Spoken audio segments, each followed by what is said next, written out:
All right, what's up, everybody? You're eating history on History Channel. Your after show here, live from multiple remote locations. The first week of single episodes, 4 new items. I'm joined by Ken Napzok again, my brother in arms.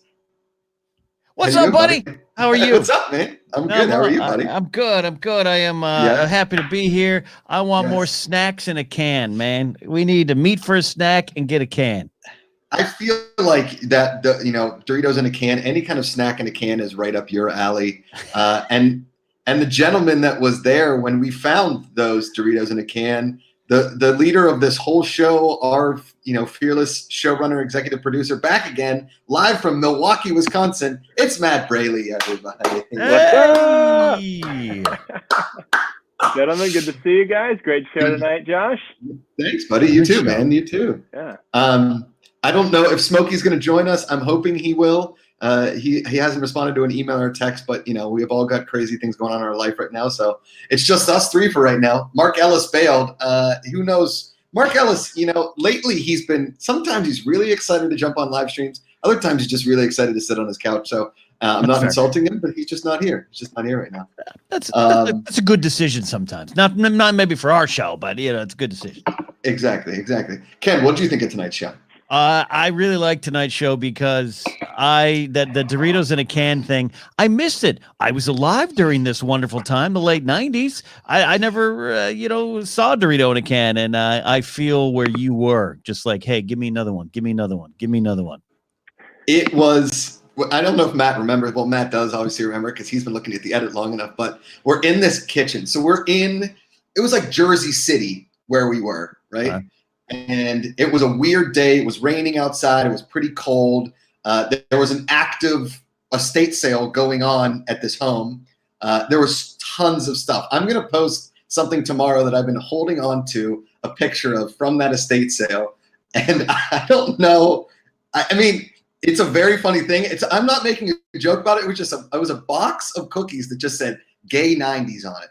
I don't know. It was just gay 90s cookies. I have no idea what they were. But I have a picture of that. I'm going to post that. Yeah, just happy cookies. And so we're in that kitchen. It's a tiny kitchen. Not to mention the only bathroom for all of us to go to was right off the kitchen. It was right there. It was like, and it doesn't have a door on it. It just had a curtain. For that. And so we're in that kitchen, and it was the end of the day, and we did smell the air, which didn't make the show, which I'm hoping maybe makes a webisode. Matt, what do we think? I wouldn't hold your breath. Oh, no, they didn't like the Florida air. There's not much to it. What'd you say? So there's just not much to it. Yeah, there wasn't a ton to it. But I was so excited to try those Doritos, and they were so good that I just kept plowing right through them. And I didn't even think the camera was running that Matt got so many takes of me eating those Doritos. But if anybody has been around me to Taco Bell with a Doritos Locos taco, they know that I can't resist the Doritos. Yes. So good. So good. Matt, what was they need to bring that back. Yes. I want to go buy Doritos out of a vending machine so bad, in a can.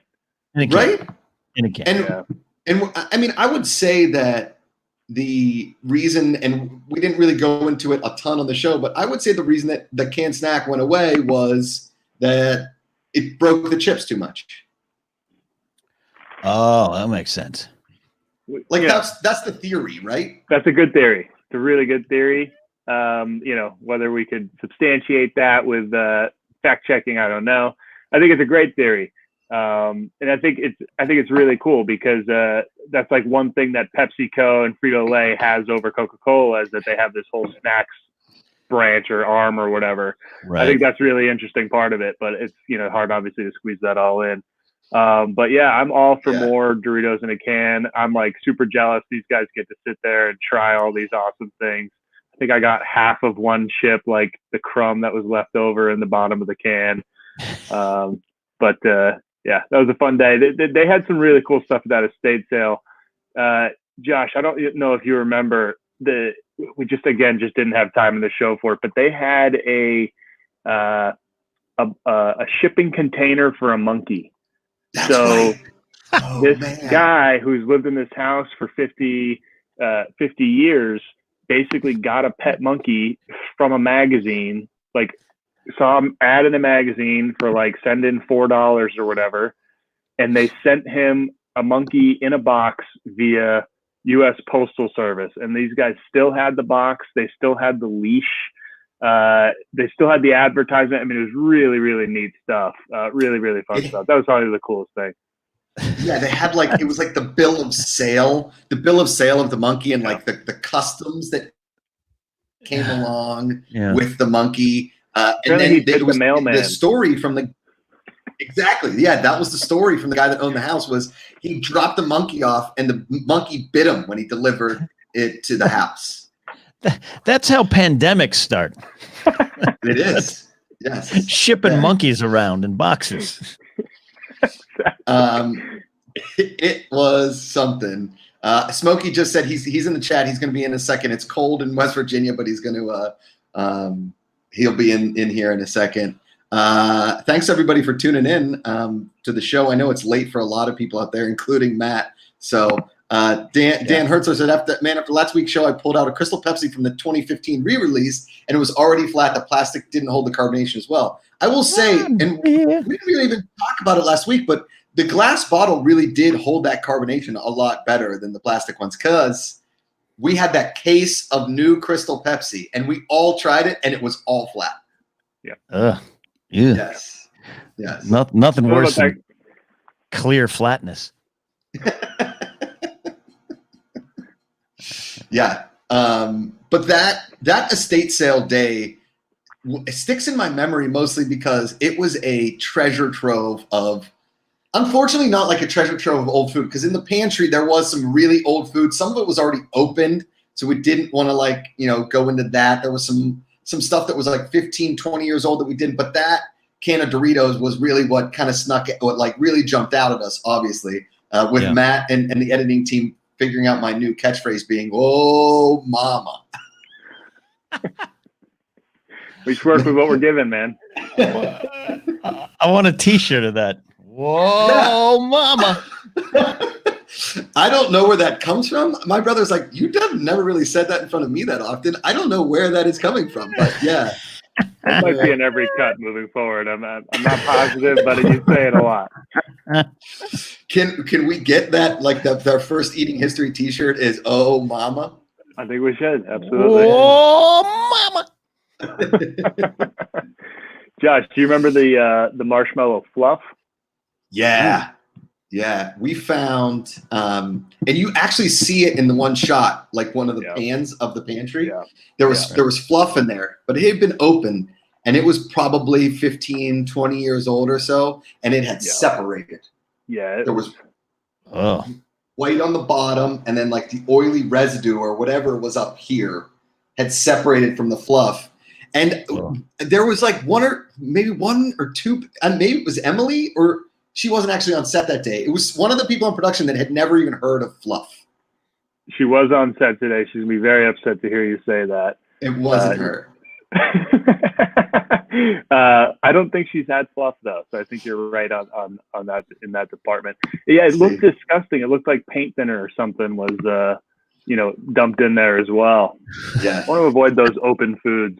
Yeah, that's the one thing on this show that we said from the very beginning. We're not going to eat it if it's already been opened. Like, I think that's a rule in life. No matter how young or old the food is, if you don't know where it's been and it's been open, it's kind of like when you're going to the airport. It's like, has anybody touched your luggage? You're like, no. But if somebody's touched your luggage, you got to just get rid of it, right? That's burn it. Just burn it all. Yeah, that's fair. Yeah, kudos to what you guys do, because today I had a box of candy that I've been slowly eating, and I opened it up today, and a little pincher bug had gotten in the box, and I was like, the whole thing's got to burn. The whole thing's got to burn. And here you guys are like, oh, this is bicentennial candy. Let's go ahead and take it. Take that bug, flick it away, Ken. It's fine. It is what it is.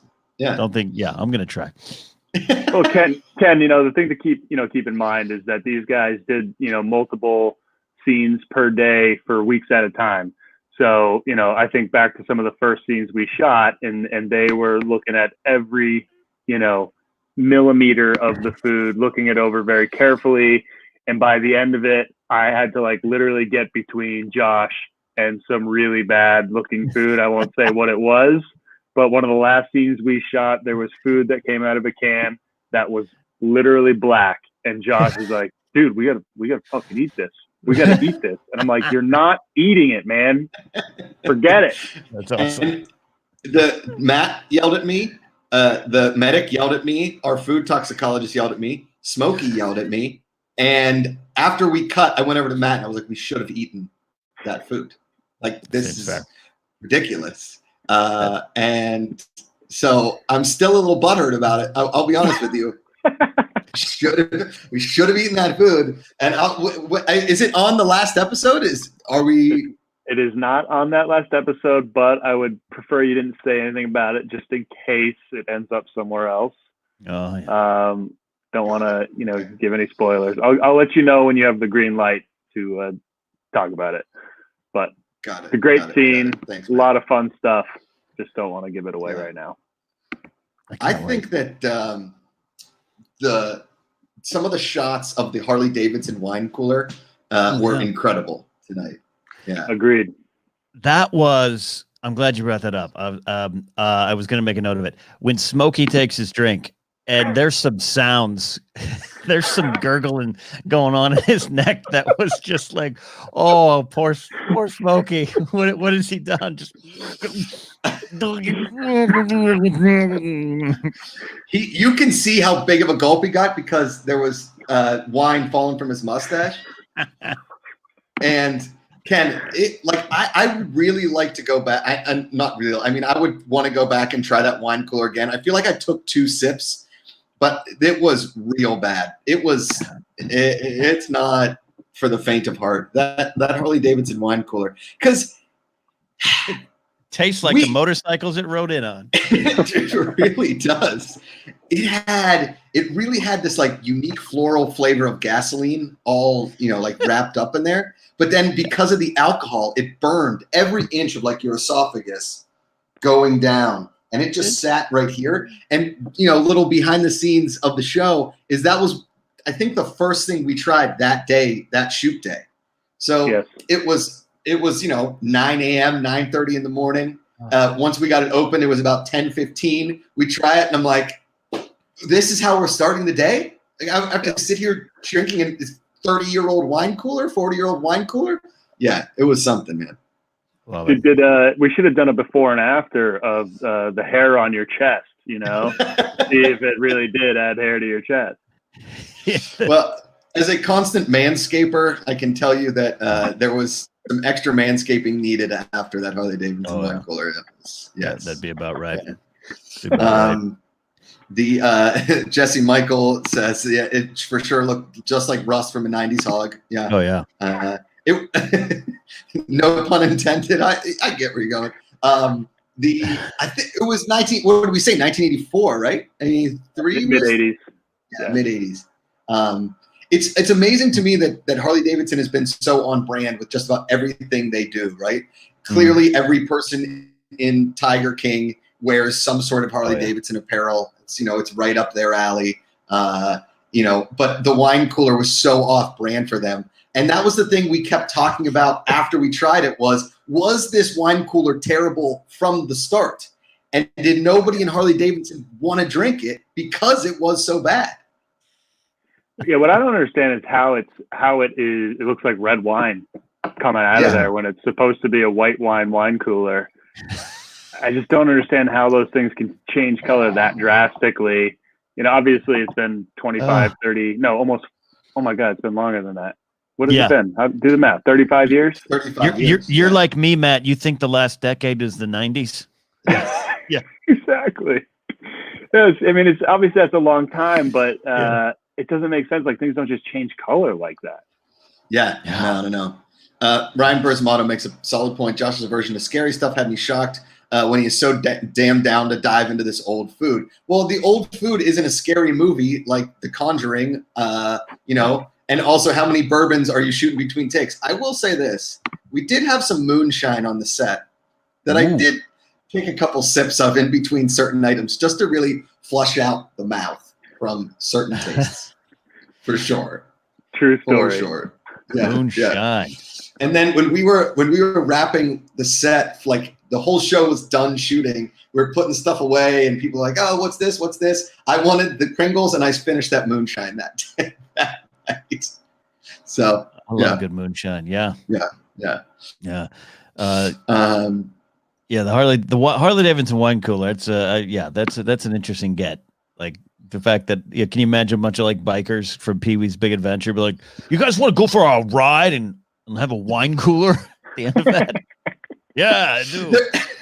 There's a reason that the wine cooler commercials were those guys on the porch saying, they were just like hanging there. It wasn't guys on motorcycles, fighting in Altamont with wine coolers.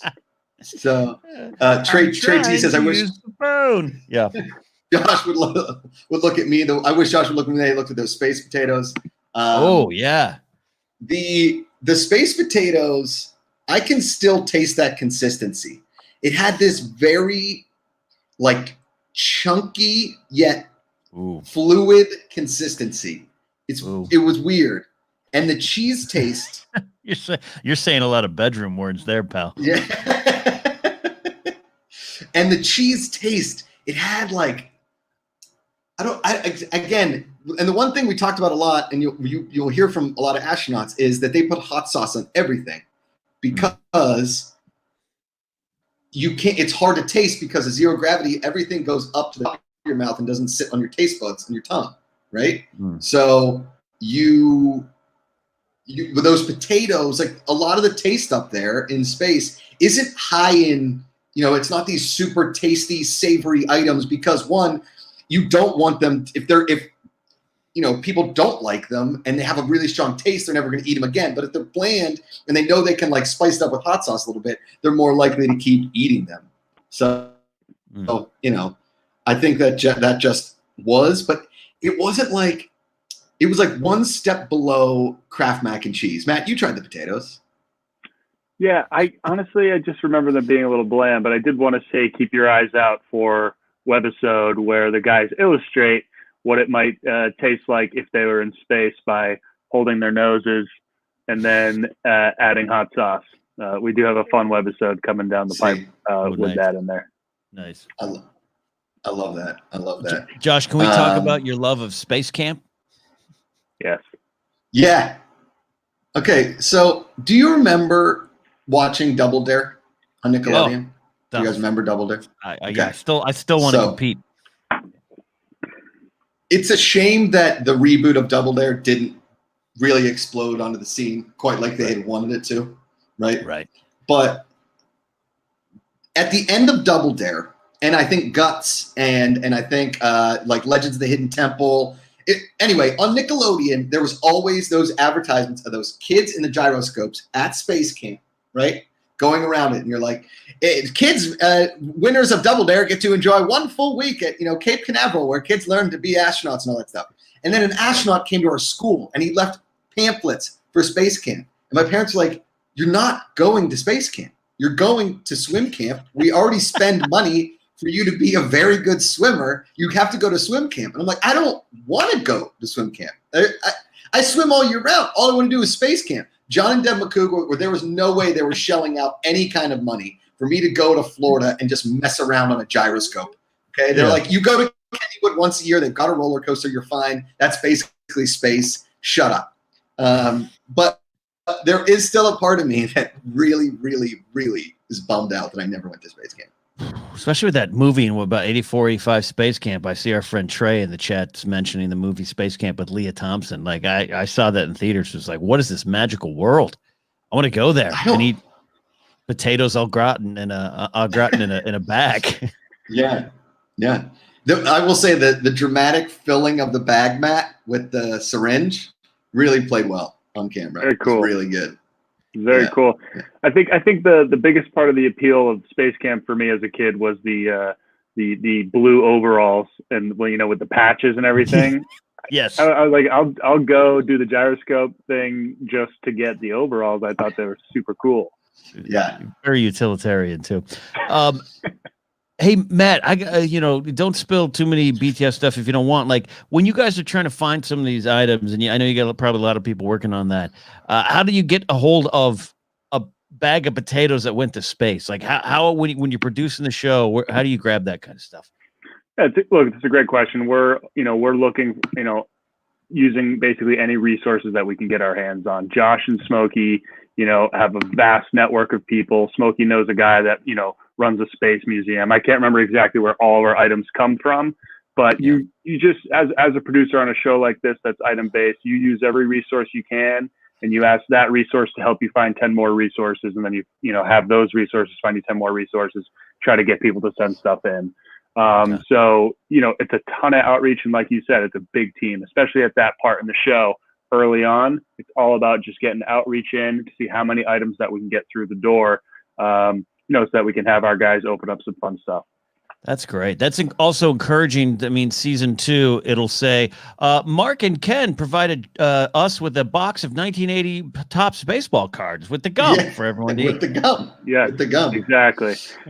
And we, if you are watching the show, you'll see once per show, we put what's called a call to action up, which is a graphic, or it could even be our guys on camera, basically telling the audience that if they have items, here's the URL. Go on and let us know about it. And that email account's been very active. Right around premieres, we've been getting emails with a lot of people sending in some really, really cool stuff. So yeah, and I've gotten a lot of direct messages on Instagram, Twitter, Facebook, sending me like, "Hey, I have this," and then I just give them the link because, I can't accept the food, and I want it to be on the show, obviously. Keep doing it, Josh. That's what we want. All right. So, speaking of things that we want, we wanted him 21 minutes ago, but he's here now. Ladies and gentlemen, Oldsmokey, there he is. Hey, what's up, guys? What's up, man? Smokey. Had all kinds of trouble trying to get into it this week for some reason, but I'm here. All right, man. All good, dude. All good. Right. What's the temperature there? It's, I think, like 31. Oh no. That's Oh yeah, that's good. That's good breath. Yeah, it's cold. I think the high here today was like 45 or something. It wasn't very warm. That's good. That'll freeze your Harley Davidson wine coolers real quick. Well, yeah. I don't want to keep you outside for too long, Smoke, because I know it's cold. We were just talking about the space au gratin potatoes. Yeah, your, my emotional breakdown. I was talking to somebody else about that tonight, and honestly, I haven't even seen the show, so I didn't even know that was going to be on there, and I still haven't seen tonight's episode. But I was talking to him, telling him that we were actually eating it on the exact same day that it was produced back in, I think it was like 92. I can't remember, but that for some reason that like stuck out to me so much. And there was numerous instances like that throughout the whole show that just kind of, filming, just our everyday life, everything that just seemed like the universe was telling me that I was in the right place at the right time, doing the right thing, or eating the right food, whatever it was. Yeah. I'll give you another good, for instance.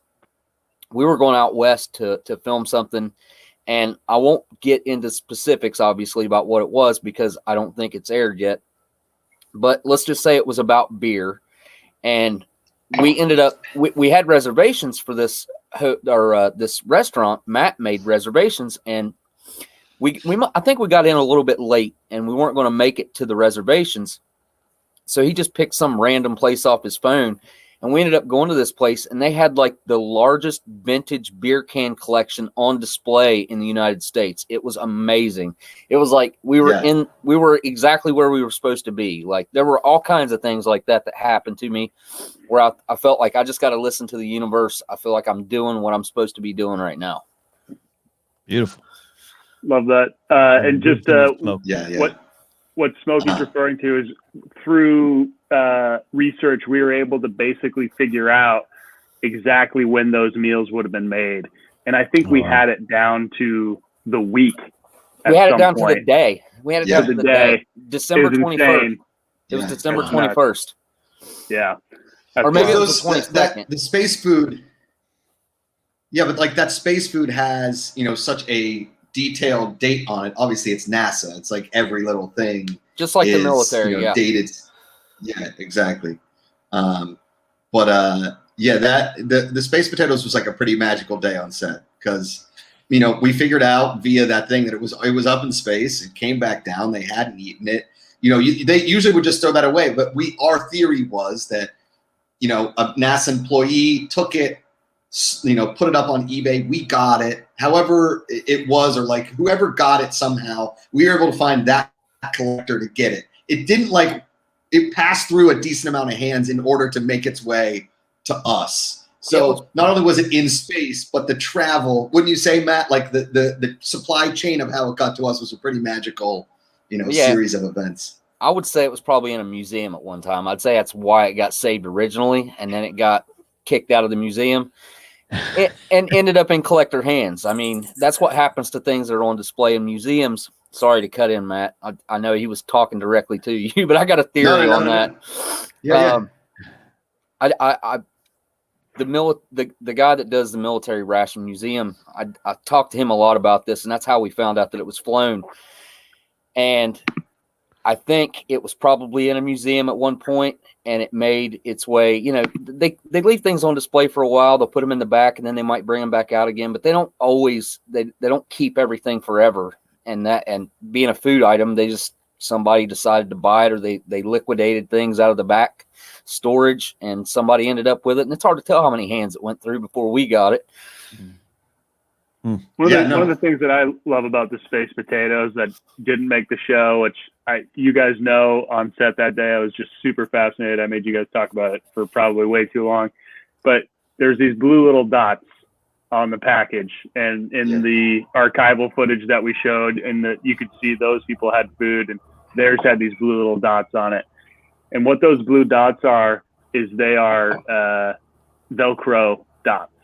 And it's so that when they're up in space and they're floating around, they can kind of just like stick it on the wall wherever they are, because they don't, they can't put it on a table and eat it, right? So like it's so they can just kind of stick it to whatever surface happens to be near them.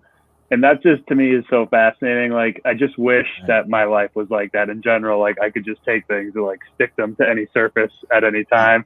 And I just thought that was super interesting, but I think I'm the only one. That's why I didn't make the cut.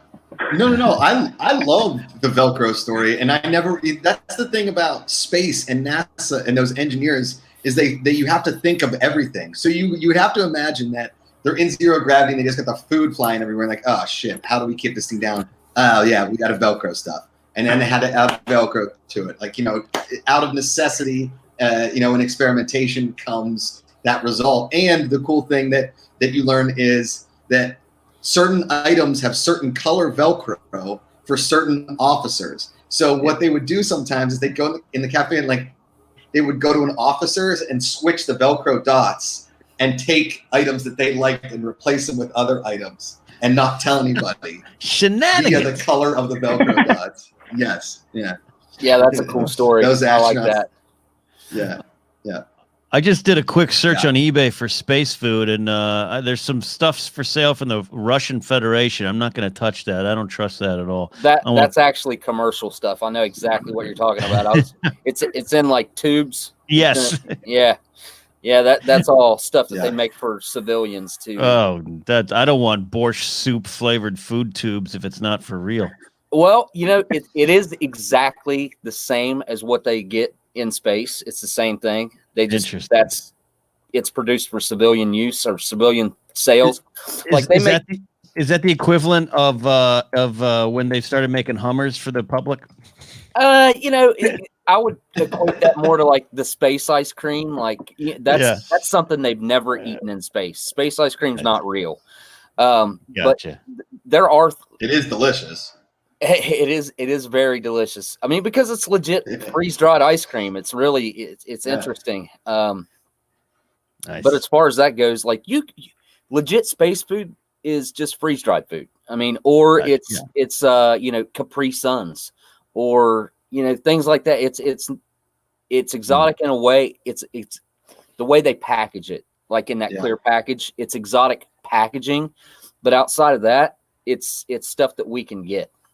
Nice. Douglas Johnson says, I may or may not have gone out to get some Doritos after this episode. It was delicious.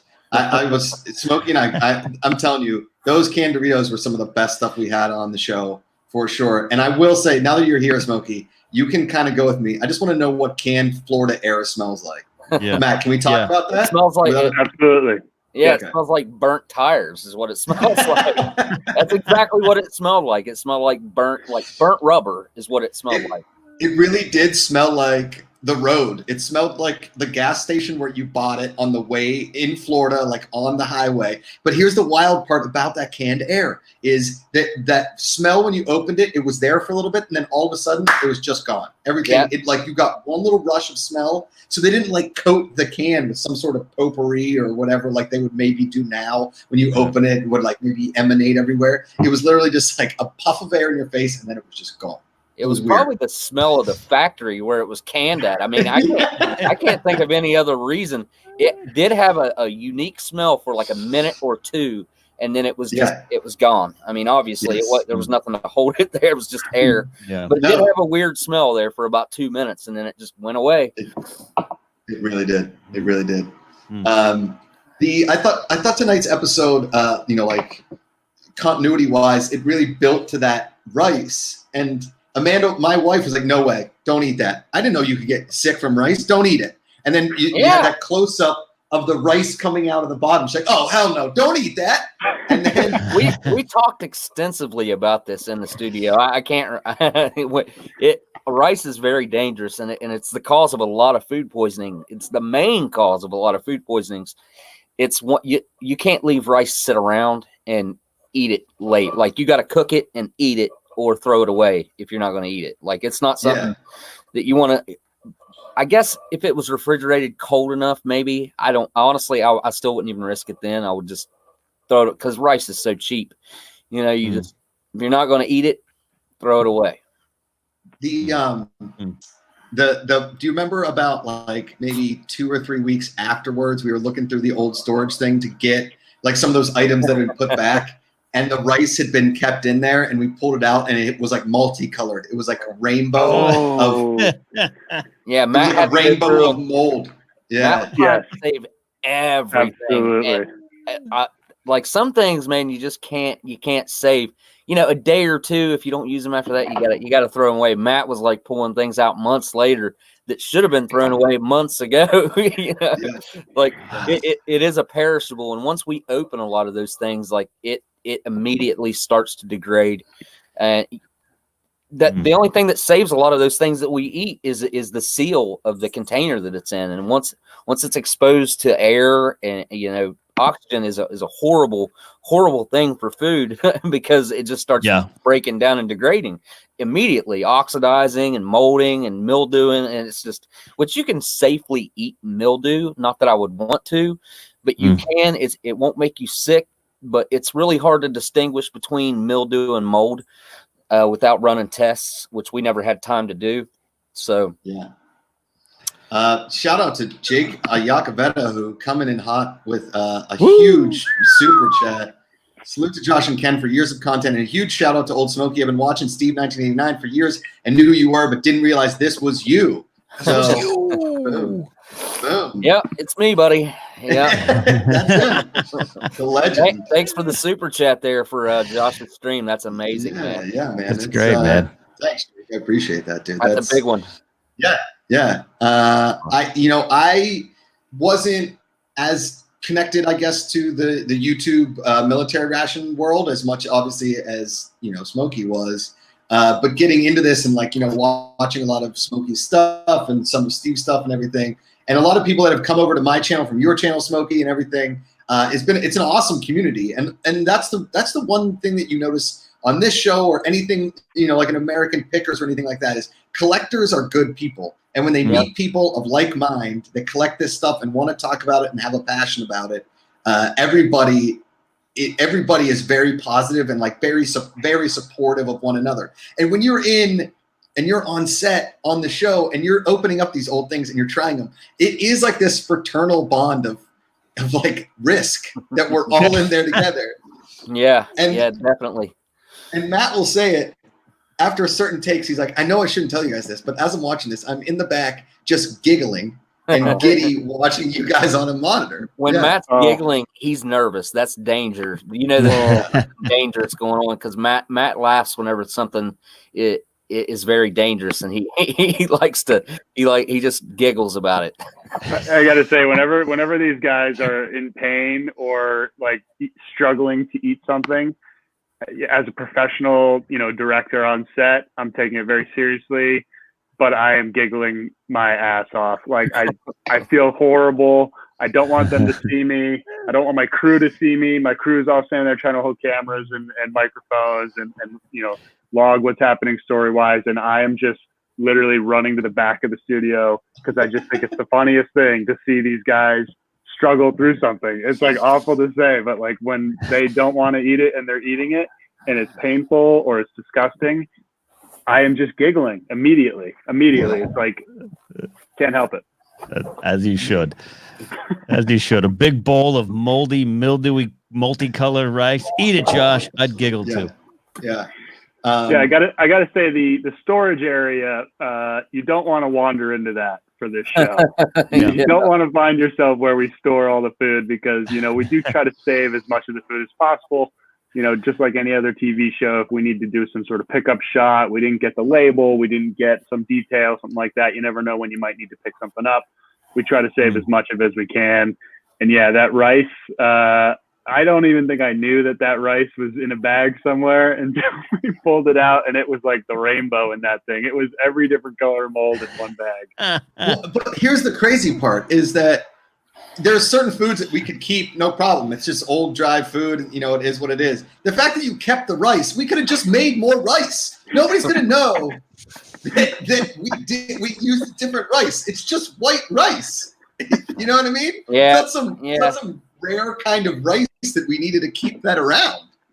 Yeah, like I'm not aware of everything that gets done, like if someone puts rice in a Ziploc bag, I'm not necessarily signing off on that. That's true. That's true. I'll say that one probably just got lost in the mix. Yeah. That's what I'd like to believe.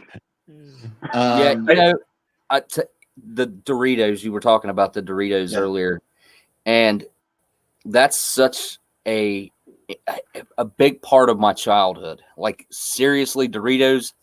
I had an Uncle Red that babysit me whenever I was younger. And you talk, I know the term redneck isn't exactly, I don't know, completely accepted and appropriate anymore, but my Uncle Red was a redneck.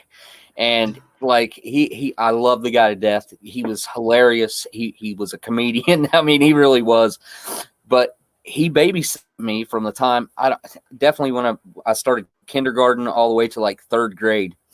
And when I'd come home from school, he'd be there to babysit me, and he would give me a bologna sandwich, Doritos, and a Pepsi every day.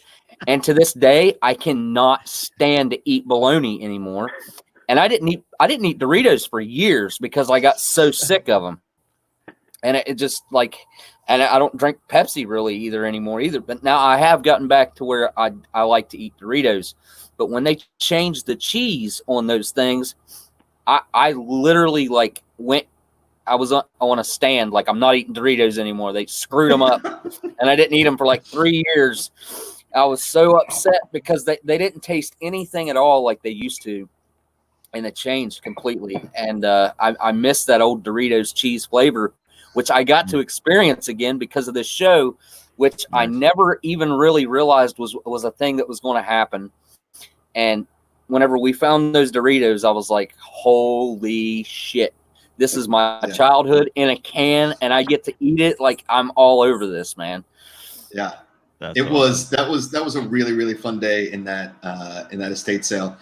Before we go, I just want to answer this question real quick. We haven't really talked about it. DJ Oldboy asks, "Is the show filmed on a set? It looks like an updated version of the Tool Time set for food." We are filmed. We do film on a set.